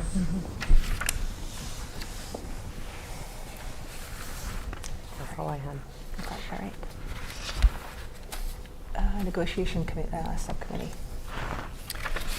So the quick update on this is that our subcommittee met on last week, October 16th, and we'll meet again next week on October 28th in our pre-negotiation strategy meetings. So we've been reviewing input and are beginning to formulate proposals that we will be able to bring to the bargaining table when we begin negotiations. As I mentioned last time, we are planning to meet for for the first time with the MEA on November 4th to establish ground rules and sort of begin the process. And I would anticipate that we might be ready to have an executive session to update the full committee, perhaps not yet on November 5th, but after the first session at which we exchange proposals, which, would not be probably for a couple weeks after that. Okay. But we'll keep you all posted as that moves forward. Did I miss anything? No, great. Great. The Budget Coordination Committee. Can you do that? So I'll give an update on the last meeting, and then we can move to talk about the nominee. So I think the Budget Coordination Committee meeting was last week, right? So we spent most of the time with the town administrator. Nick Milano was there to walk through the revenue forecast, which I think this committee already discussed as part of the Finance Subcommittee report last time. So that was most of the meeting, to make sure that the entire Budget Coordination Committee just had an understanding of projections for town finances. And then we spent a little bit of time previewing. So the committee has spent its time essentially getting aligned around the annual budgeting process, the timing, the inputs from different parts of town. It seems like we're now pivoting to focusing on long-term financial planning. And to one of the places where we're going to start is establishing I believe it is establishing, I believe these policies are new, policies around capital planning, debt management, and financial reserves. So we essentially just talked about the process for that, which will be that the town administrator has drafted some policies. He's looking for input from members of the Budget Coordinating Committee, and I assume that there will be some debate about that in these meetings, and then eventually these will be put up to the select board for review and approval. John, anything to add? Nope. Or Katie? Okay. And then, any other questions from the group about that? Okay. Should we move to the other item on this? I'm just sorry. Pull it down. So in the folder we have, in the Budget Coordinating Committee, we have 2 members from school committee on that committee, Mark and I, and then the school committee has the ability to appoint an additional representative. And we do have an application for that, which is in your folder. And I'm just pulling up the materials myself. We reviewed that last time, so this is the second time we've seen the. Okay, so everyone has seen this? Yeah. Okay, sorry. No, that's okay. I think it was 2 meetings ago, or the last meeting, too. We shared it, but Okay. since everyone had just gotten it, not everybody had a chance to review it, Okay. and then had the opportunity. So it didn't make sense to vote on it then. Got it.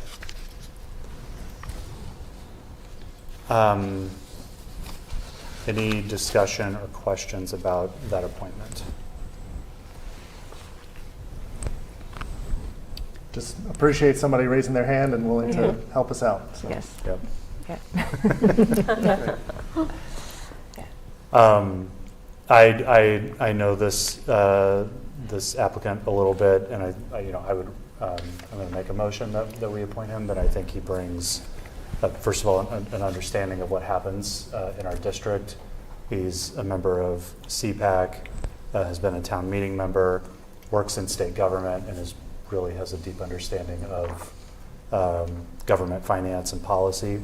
So I think he would be both represent school committee well in that group and bring a lot of valuable knowledge and expertise to that group. Great. So I'll make a motion to approve the appointment of Mr. Robert A. Milt to the Budget Coordination Committee. Second. All in favor? All right. Thank you, Mr. Milt, for putting yourself up. Welcome. And you're very patient to sit through I the know. whole meeting. That also makes you qualified for this. Yeah, exactly. All right. Sorry, I just got out of that one. Okay, and I think the final item is voting on, make sure that I didn't jump ahead, approval of the minutes that were put in the folder for our last meeting. So I think they were for the October 8th. October 8th meeting, yeah.